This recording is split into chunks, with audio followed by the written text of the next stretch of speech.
Baik, mari kita lanjutkan materi kita mengenai image compression ke topik selanjutnya, yaitu mengenai measuring image information. Di 3 topik sebelumnya kita sudah membahas mengenai data redundancy, di mana kita fokus mempelajari tipe redundansi apa yang bisa kita hilangkan pada sebuah image data. Ya, nah karena pada dasarnya di image compression itu mencoba untuk mengurangi redundansi data ya tanpa kehilangan informasi yang ada pada data original, maka kita perlu mempelajari bagaimana kita bisa mengukur informasi yang ada ya yang terdapat pada sebuah data. Nah, untuk melakukan hal itu kita harus mempelajari sebuah teori yang bernama information theory.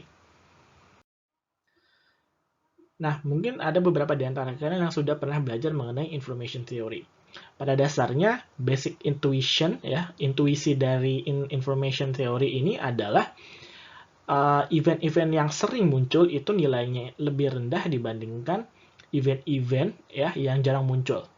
Ya, jadi apabila kita ingin melakukan kuantifikasi terhadap informasi yang kita dapatkan, ya, maka event-event yang sering muncul atau di sini dikatakan likely event itu memiliki nilai informasi yang jauh lebih rendah. Ya, di ekstrimnya ya, secara ekstrim event-event ya atau informasi yang event yang selalu muncul atau pasti selalu muncul maka tidak memiliki nilai informasi apapun. Ya. Lalu yang kedua adalah less likely event should have higher information content ya. Jadi event-event yang jarang muncul haruslah memiliki nilai dari memiliki nilai informasi yang lebih tinggi. Nah, lalu juga pada saat yang sama kalau misalkan eventnya ada satu event yang muncul berurutan jadi 2 kali, maka nilai informasinya ditambah ya. Nah, hal ini bisa lalu kemudian kita formulasikan dalam bentuk self information ya, di mana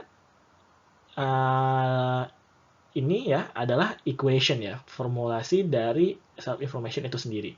Jadi misalkan kita memiliki event E ya, di mana E itu kita anggap menjadi sebuah random event, di mana PE adalah probability dari event E itu muncul, ya maka IE ya, IE ini adalah seberapa banyak nilai informasi yang muncul pada saat event E ini muncul, ya dengan bentuk minus log dari PE itu sendiri. Ya, jadi kalau misalkan PE itu adalah 1 atau selalu muncul, ya maka IE itu adalah otomatis 0, tidak memiliki nilai informasi apapun. Nah, setelah kita mempelajari mengenai self-information, maka kita bisa mempelajari mengenai entropi, di mana entropi itu sebenarnya adalah average information per source output.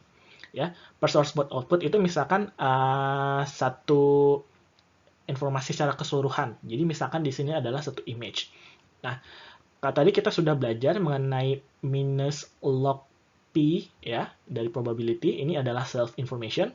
Ya, maka entropi sebenarnya adalah summation of all self information ya dari sebuah event yang muncul ya. Jadi misalkan J adalah di sini adalah indeks dari event-event yang muncul.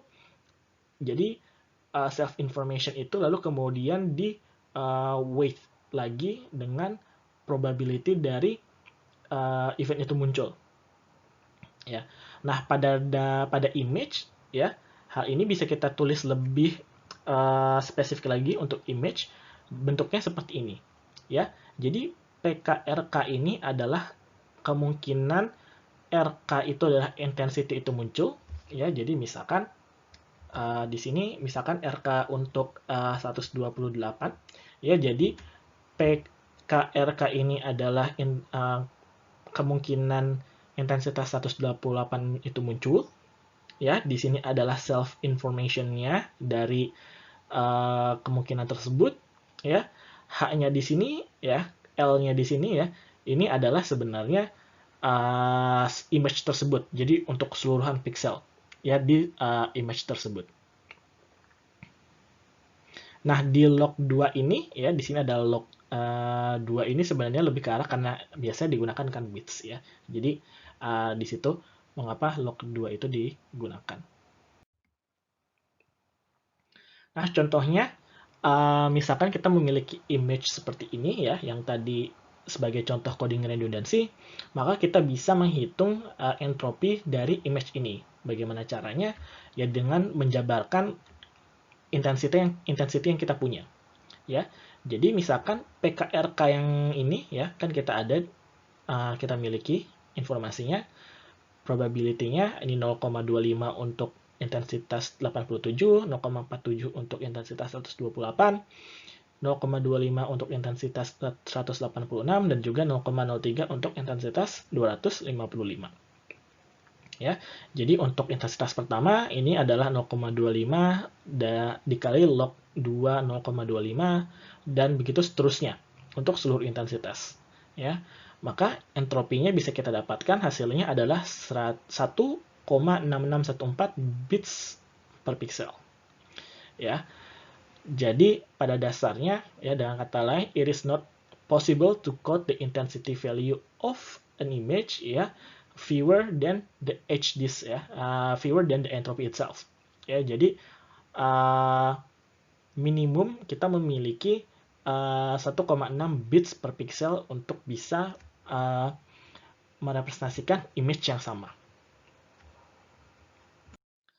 Nah, selanjutnya kita memerlukan cara untuk mengetahui perbedaan atau kemiripan antara image yang asli maupun compressed image ya, image yang sudah dikompres.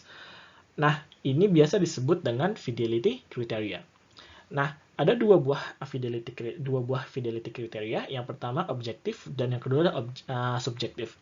Nah, di objektif kita itu menghitung image quality berdasarkan sebuah equation ya, menggunakan sebuah formulasi.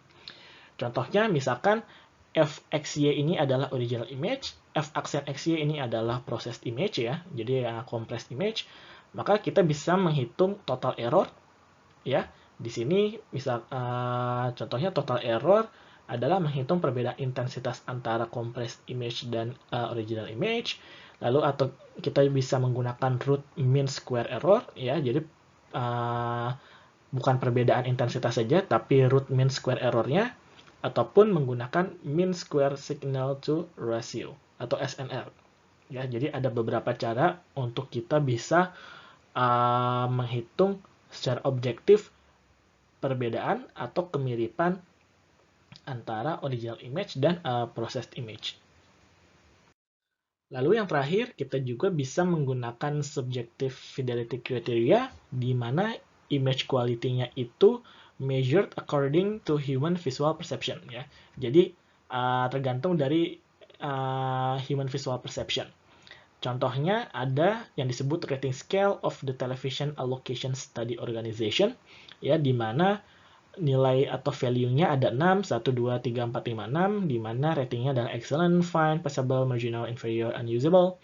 Jadi hasil dari compression ya atau proses apapun itu ya dinilai berdasarkan persepsi kita itu sendiri.